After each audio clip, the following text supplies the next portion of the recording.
tail end of the presentations. Thank you guys for your patience. Thanks for joining us. My name is Frank Manzano. I'm Rebecca Adjamudi. I'm Ricardo Viramontes. I'm Ethan Raven. I'm Sasha Lasso.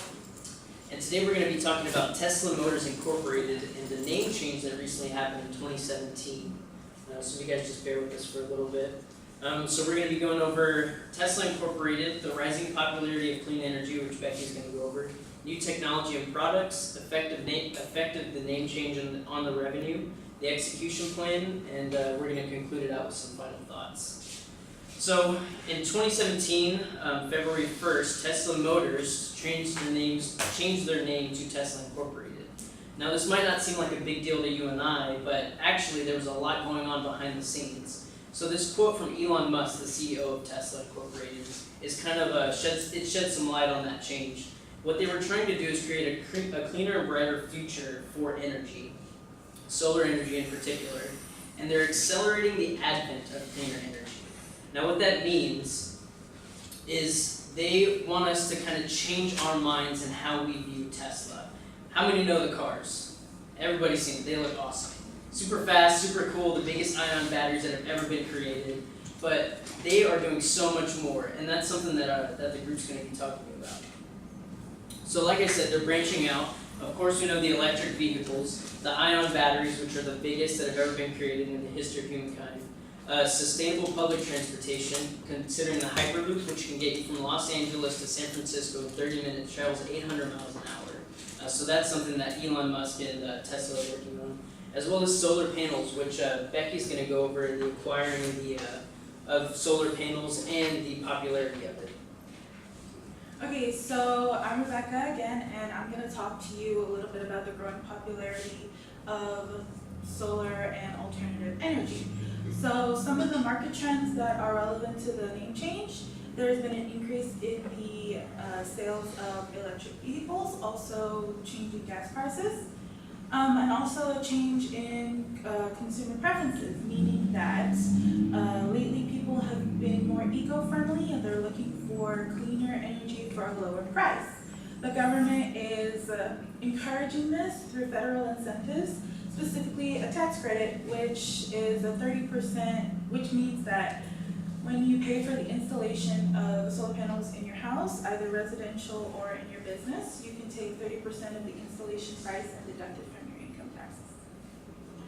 So as I said before, over the past 5 years, solar energy has really taken off, and consumers are becoming more conscious of the environment. Solar usage has increased by 35% over the past 5 years.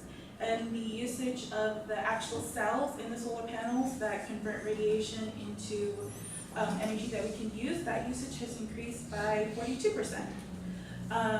America is only the second leading country as far as solar energy goes, second only to China.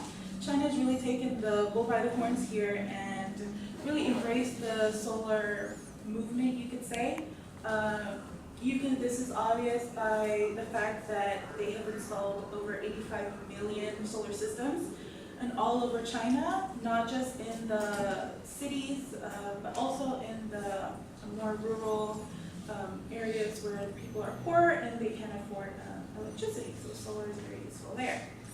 According to the International Energy Agency, by 2050, a quarter of the world's energy will be attributable to solar, and that's why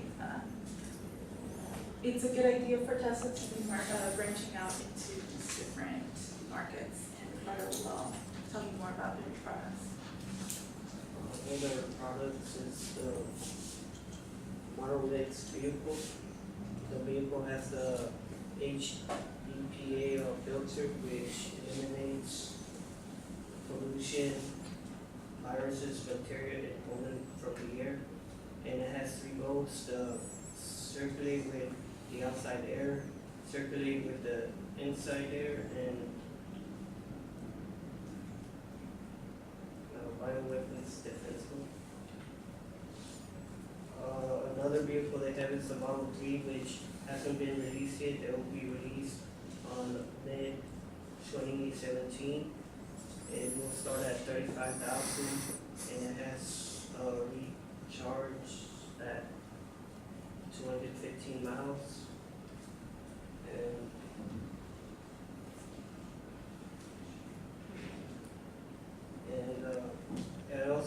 they also have clean energy products. One of them is the Power Pack, which is used in businesses, and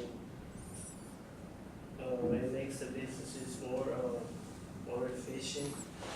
The other one is Powerwalk, which is used at home, stores solar energy, and another one is Solar Roof, which stores the solar energy for later use. Ethan will be talking about revenue. As you said, I'm Ethan Raby, and I'm talking a little bit about Tesla's revenue. It has grown exponentially in the last 5 years. From 2012 to 2016, revenues have jumped 17 times what it was in 2012.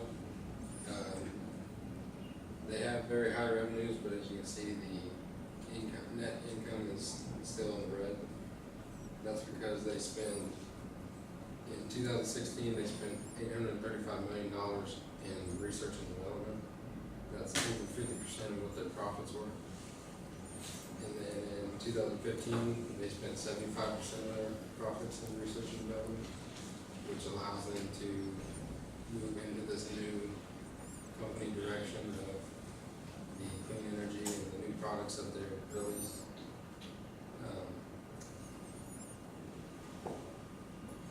That brings us to the new name change.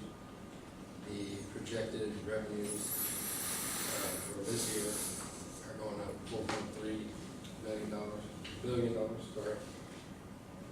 And then in the following year, they project $8 billion. So that allows them to improve these products, spend money in research and development as they have in the past, and allow them to upgrade and use the new technology for their products that they have listing to make them that much better for the consumer. Now Sasha's going to go into the execution plan that they will use moving forward. My name is Sasha, Ethan just introduced me, and as he just stated, Tesla has made a lot of revenue. They've used some of it to pay off some of their debt. $422 million in debt has been paid off, and they've been reaching their financial goals. So that allows them to take over Solar City without having too many financial problems. And the business model that both Solar City and Tesla utilizes is vertical integration. So what that means is that both of these companies, they pretty much own and run their supply chain, manufacturing, and other operations needed for production and services. So they don't have to go to other companies to look for parts or whatever. They own and watch over all their stuff. So that made it easier for Tesla to take over Solar City because they already owned everything and they already wanted to branch out more into the solar power business. So acquiring Solar City was the best approach for them, and it also is going to help them achieve their goal of becoming the world's only sustainable energy company. Thanks, Sasha. So I hope you guys kind of understand how this name change is going to bring about more revenue and how it's going to be a brighter and cleaner future for all of us. I know that we don't really think too far in the future being young, but someone like Elon Musk, CEO of Tesla, he's thinking way far in the future whenever our resources are starting to become more and more depleted. So that solar energy, the solar panels in the homes, the power pack, the cars that run on the ion batteries, that's a really big deal for all of our future. So the same sun that burned my face at Galveston on Sunday can also power your home. That's just a crazy idea, and it's so wonderful to think that someone like Elon Musk, who's a brilliant mind, is kind of at the helm of that. So we thank you guys for listening to us, and if you guys have any questions, now would be the time.